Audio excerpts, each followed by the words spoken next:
Y'all want to see something funny? Well, it's not really funny ha-ha, but funny, interesting. Well, it may be funny ha-ha because I laughed when I discovered it. Well, I'll show you what I'm talking about. So Saturday I did the live stream and we did this stencil doodling thing, right? Way fun. I've seen several people with videos and lots of pictures being shared in my Facebook group. So I take it that we're loving this. I know I am. So I want to talk about this a little bit more, but let me show you something. Okay, this is the answer to that question. Oh yeah, it's great, but what are you going to do with it? Well, this is the envelope that I got in the mail that I doodled or did the stencil doodling on. And, you know, I showed that in the live stream video. And all I did was just cut it apart and glued it onto my art journal here, which was just about finished. So after I got through gluing it on, I just put some drop paper on the inside. I went ahead and did a page with that same technique because it was fun. So I did it basically the same. As you can see, loved it. And then I thought, okay, I'm going to just call this journal finished. You know, finished. It's all relative. But I flipped back through it, and let me show you what I discovered. Okay. It's got just a little bit of everything in it. It's got all kinds of stuff going on.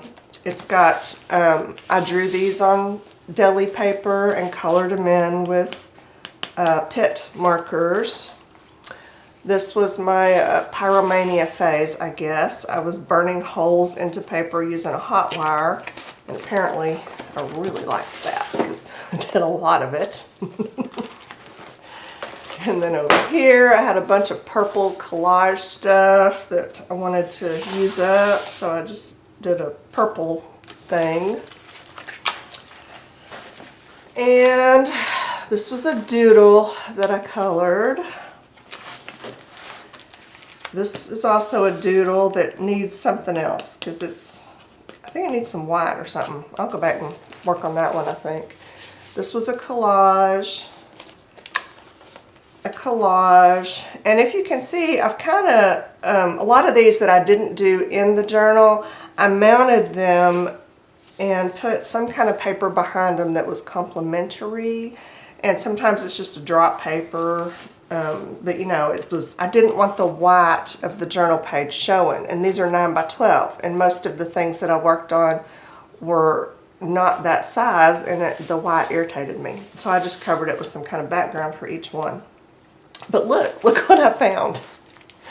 This was a jelly print that I'd done with stencils, and what did I do? I outlined it. This was probably a couple years ago. But I remember I outlined it and then I enhanced the color with some pit markers or pencils or something. I don't remember. Oh, but look, I did it again, over and over again. And I think these were mostly jelly prints with the stencil, but I really liked the way they turned out, and I just couldn't ever see myself putting something on top of them. So I put them in here to save them.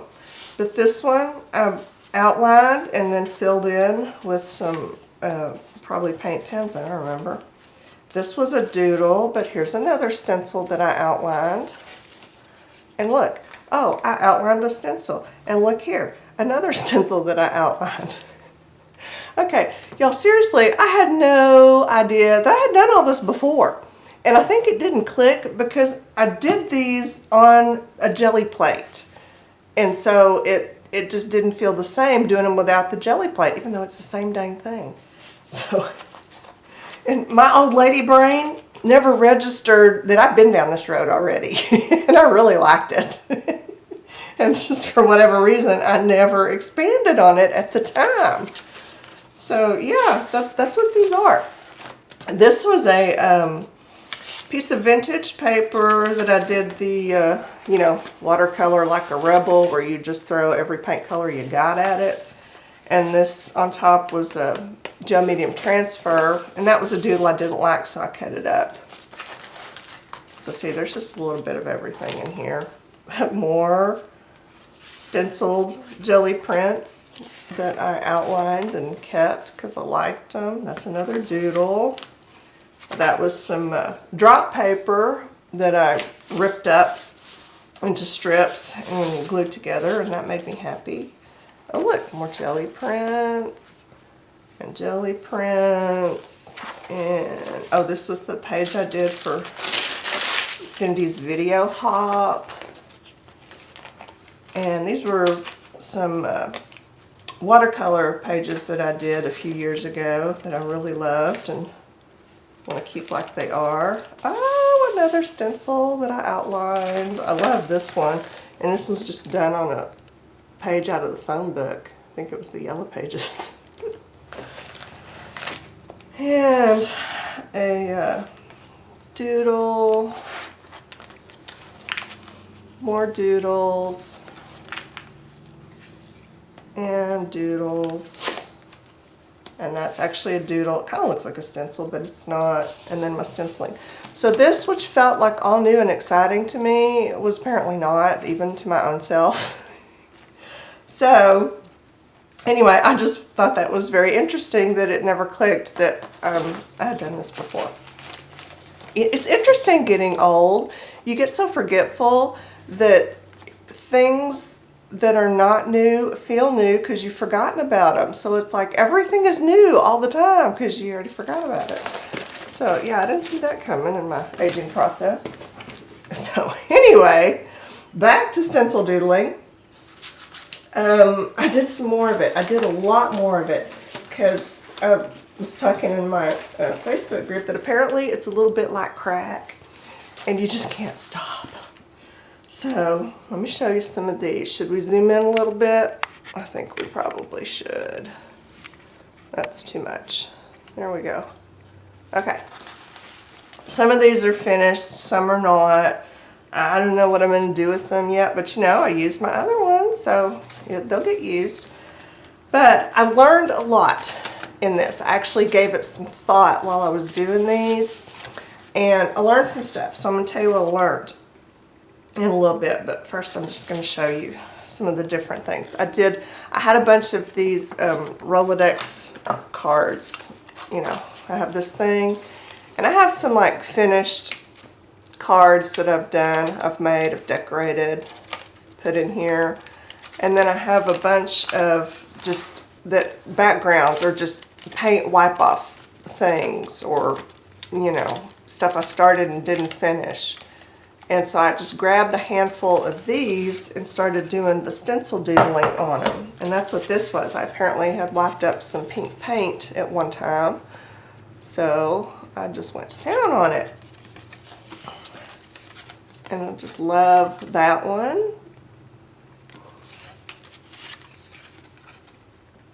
And if I know the manufacturer of some of these stencils, I'll put them in the video description.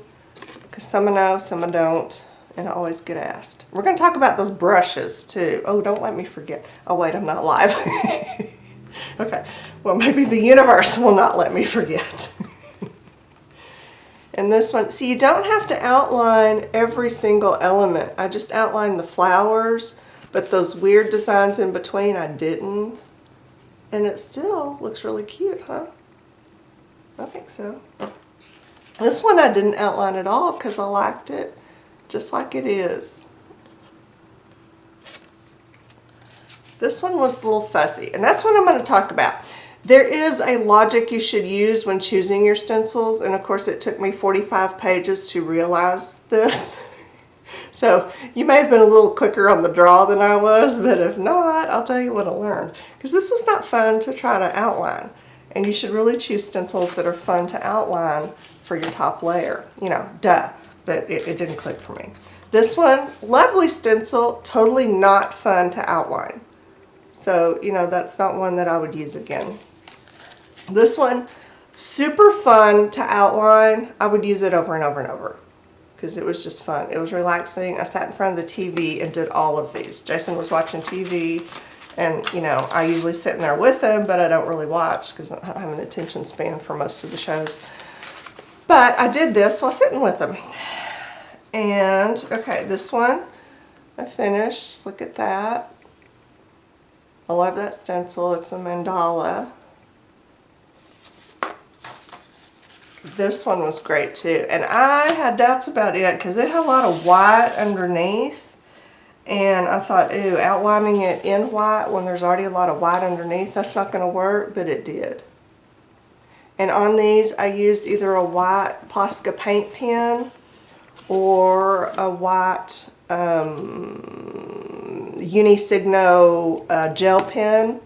And for the black ones, I used the black Posca paint pen or that black Otto graphic liner like I used in the live video. And on this one, I decided to, you know, just go all wild. And I used a gold paint pen. This one is from Nissen, and I'll put a link for those. This one I didn't outline at all because I used fussy butterflies that were not fun to outline, but I actually like the way it looks, just like it is. And see, that honeycomb is a good choice for the background because it covers a lot of area. I learned that too, depending on the paper you use. These, I did not paint all these papers. These were already either previously painted papers, some were just drop papers, some were ugly scrapbook paper that I didn't like, and I just used, was it this one? Yeah, this was just a fresh, clean piece of scrapbook paper that was not my favorite. So, you know, that's a great way to use them up. I didn't paint it or anything. I just did the stenciling over it. Now, some of these have several layers because, you know, I did it and it didn't quite work. So I just kept layering until it worked. I'll show you what I mean in a minute. Well, this one's a good example because it actually has black stenciling underneath. That was the first layer. And then I put the white honeycomb on top and it just, everything got completely lost. So then I went back with this black one, and it was, this is just part of a stencil, and used it, and now I love it. Didn't do any outlining. I was afraid if I tried to outline that I would lose some of this detail, but now that I look at it, I might go back with a fine black pen and outline the little honeycombs, because this one's fun. And I wanted to show you some of these. These are partially done, so you can see the difference that outlining makes. Sometimes it makes a huge difference, sometimes not hardly any at all. It just depends on the patterns that you got going on. But see, this is the outlined and not outlined. This one makes not a huge significant difference, but you know, you can tell the top part pops a lot more than the bottom. This one, the outlines do make a difference. This one, they do as well. These really jump off the page where these kind of don't. This one made a huge difference. This one's really surprising, and I worried about it too because, you know, this was what I was looking at, and it was really hard for me to see the white. And using bubbles on bubbles, I thought maybe that wasn't a good idea. But I did it on some bubble paper that I made with my nephew. You know, where you blow the bubbles in the paint. Yeah. But look what a difference it made, just the little outlines that I did. Those bubbles just jump off the page where these kind of get lost. So, you know, to outline or to not outline is your choice, but I'm just telling you, if you take the time to do the stencil doodling and outline it, it doesn't have to be perfect. Mine are completely messy and sometimes I can't see what I'm doing, so I just make it up. But I'm telling you, this is not only easy to do, it's fun to do, it doesn't take a lot of concentration, you can do it in front of the TV, but if you're not a doodler or you're not confident about your doodling abilities, I think this would be a great exercise in learning how to doodle. It's just tracing over and over and over again. Because you know, you're going to train that, you get that muscle memory, and you pick up a pen on a blank page and you might actually remember some of these patterns that you traced, and you'll be able to duplicate that. That's my theory anyway. I really think it'll work. Somebody try it and tell me. This one was a huge difference. See those, they just get lost. And those, woohoo! I love that one. And this one was just a mess. I really thought I was going to have to trash it. It was a piece of drop paper. It had paint all over it. And then I just went at it with, you know, all my stencils. So there's a lot going on. And then I thought, okay, that was a bad idea because I can't see what I'm supposed to trace. But I just tried to pick it out and it worked. It's very cool. I think I'd probably use this in sections more than as a whole, you know. I'd cut it up and make it into ATCs or just rip pieces of it.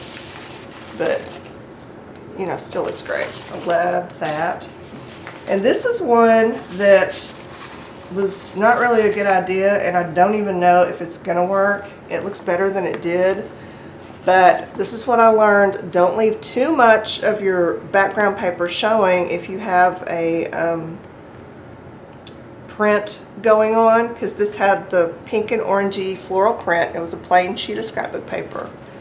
And then I used the black stencil with big roses, but I didn't cover enough of the print. See, I left a lot of it showing.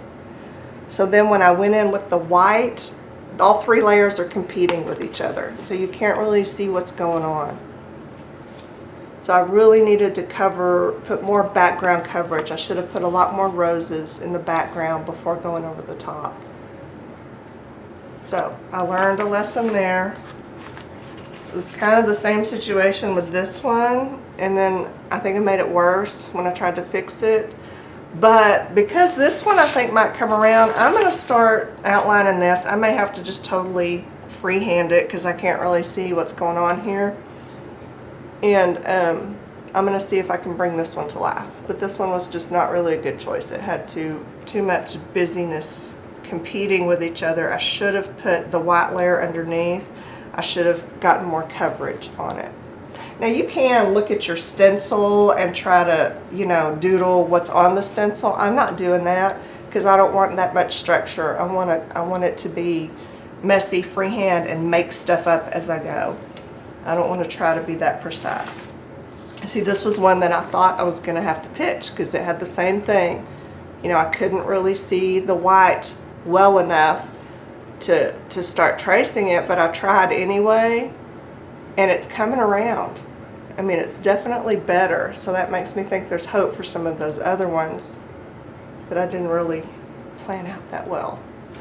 So here's my suggestion. Oh, yeah, I've gotten tons of questions about it, so I looked it up. This swirly stencil I used on the live video, this is from Joggles. I'll put a link down below. And this one that I thought was from Deco Art is not. It's from Hero Arts, and I'll put a link for that one. But for the background layer, stencils like this that have a lot of open area are a really good choice. So this would be a good for your first layer. Something like this is good for your first layer. And even things like this, I mean, this one could go either way, but this would, for me, it would not be fun to trace. So keep that in mind. You want your top layer to be something that's fun to trace. I learned that the hard way too. This is not fun to trace. Okay, this one, this is fun to trace. This is good for your top layer. Whether it's black or white, doesn't matter. Easy, traceable design should be your top layer. Like this one has 4 different choices, and all of them are good to trace. This one could really go either way, but it's just also easy to trace. Simple patterns that, you know, if you can't really see them very well, it's easy to kind of make it up. Some go either way. This one is good for either a bottom layer or a top layer because it covers a lot of area, but it's also fun to trace. It's real free form. You don't have to worry about being precise. And same with this one. It's good for the bottom or the top. So avoid things like this. Lovely stencil, doesn't cover enough area to make a good bottom layer, and tedious as all get out to trace for your top layer. So not the best choice. Same with things like this. Not really a good choice for these. So that is what I learned. Hopefully that will help you. And you'll try some more of these. And then if you do, post a video if you're a video person. If not, put a video or put a picture in my Facebook group. And look around in there because there's a bunch that have already been posted. Check our photo section and get some inspiration. Okay, now about these brushes. I've gotten like literally dozens of questions. Where can I get these brushes? Okay, well, like in most cases, I bought mine 20 years ago.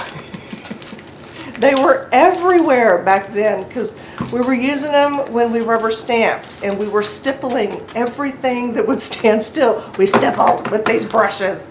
And they came in like 4 different sizes. And there's a, yeah, there we go. There's a size 2, a size 4, a size 6, a size 8. That's how, oh, this one was fancy. Look at that. And a lot of these companies I bought them from are gone. They're not in business anymore. You don't need an expensive one like that. Get this one. There we go. Okay, so after getting all these questions about these brushes, I went looking for them. Oh my gosh, they're gone. I even emailed some of the manufacturers who made these years ago. There were a couple different styles. There were these, which I tend to prefer.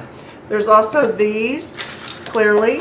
I was off my meds when I did this because I made one for every color family in Roy G. Biv, and then I attached a little sponge on one end so that I could stipple and sponge, and then I put the rubber band around here so that when I washed it, I could wrap it while it dried so that it maintained its cone shape. This is what happens when Shannon is not medicated.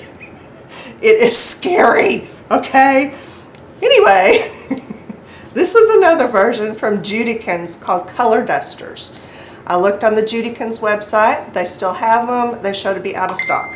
I don't know if they've been out of stock for the last 20 years or if it's a recent thing and they will come back. I do not know. That's all I know about that.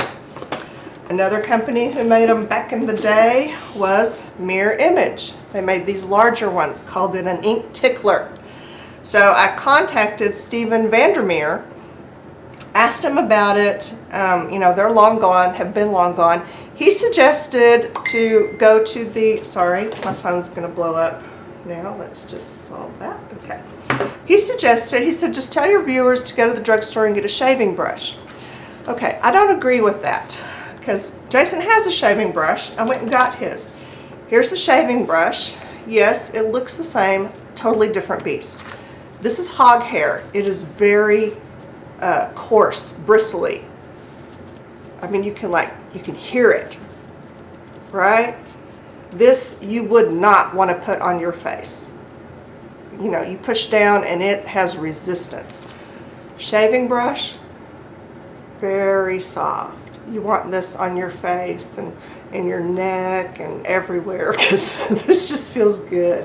When you push on it, no resistance. This is going to creep up under your stencils and, you know, make a mess.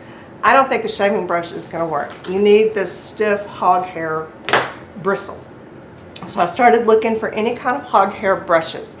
I found that they are still available. They are marketed, probably as they always were, as glue brushes for bookbinding. So I found them at Hollander's, which is bookbinding supplies, but also at Dick Blick. The only sizes I could find were these. It's like these just don't exist anymore. I could not find them. Actually, that's not true. I found some that were this size and bigger, but they were marketed at places like Annie Sloan and, you know, the chalk paint people, and they probably start out this big and get bigger, and they're very expensive. I would not buy them, you know, just because they're too pricey, and it's the same dang thing, but you know, you put a fancy name on it and then all of a sudden it's not affordable anymore. But that's your choice. If you want the big sizes and you don't mind paying for it, check out the chalk paint people, Annie Sloan, and I can't think of the others. There's a couple other manufacturers that you can look at, and that might be an option for you. But if you want the smaller size, I found a good price at Dick Blick. And these are Linaco brand, and I think you can also get them from Linaco. But Dick Blick definitely has them, and if you order enough from Dick Blick, you get free shipping, so you know there is that. So that is all I could find on these brushes for you. I still have a couple of inquiries out, so if I find them someplace else, if I find a good source, if I find more sizes that are, you know, in a price that I personally wouldn't mind paying, I will let you know. But I also say there's no magic in these brushes. They're just a stiff brush. Stencil brushes would probably work. You know, they usually tend to be kind of short, stubby, and cut flat. You know, that might be an option. But what I really would recommend is that you look for chip brushes like these. This size would probably be perfect. The 1 inch. They're not round, so you know you might have to compensate for that. But they're very inexpensive. You can get them at the hardware store. They're that same stiff hog hair bristle. They come in all sizes. And seriously, they're like maybe $1, depending on the sizes. They're really cheap. And as you can see, I love mine and I use them often. So that's an alternative for you if you just really, really want a brush similar to this. There you go. So that is what I know about the brushes. I will put links to the stencils I've showed in the video description if I know the manufacturer. Sometimes I don't. I thought I was being really smart when, you know, I'd get a stencil and then I would write on it the name of the stencil, usually right next to the manufacturer where it's stamped. But then it never occurred to me that I was just gonna paint all over that and never see it again. So that wasn't as brilliant as I thought. And I don't wash my stencils very often, only when they get so gunky that it distorts the design. So yeah, some I know, some I don't. I will do my best to find that out for you because I care that much. I know, I'm a giver that way. I'm also a little bit OCD, as I have demonstrated. So that is all I have for today. Let's do some more of this stencil doodling. I know I'm hooked. It's fun, it's easy, and I really do think it would be a good doodling exercise for us. So have fun. Let me see what you come up with. And until next time, the end.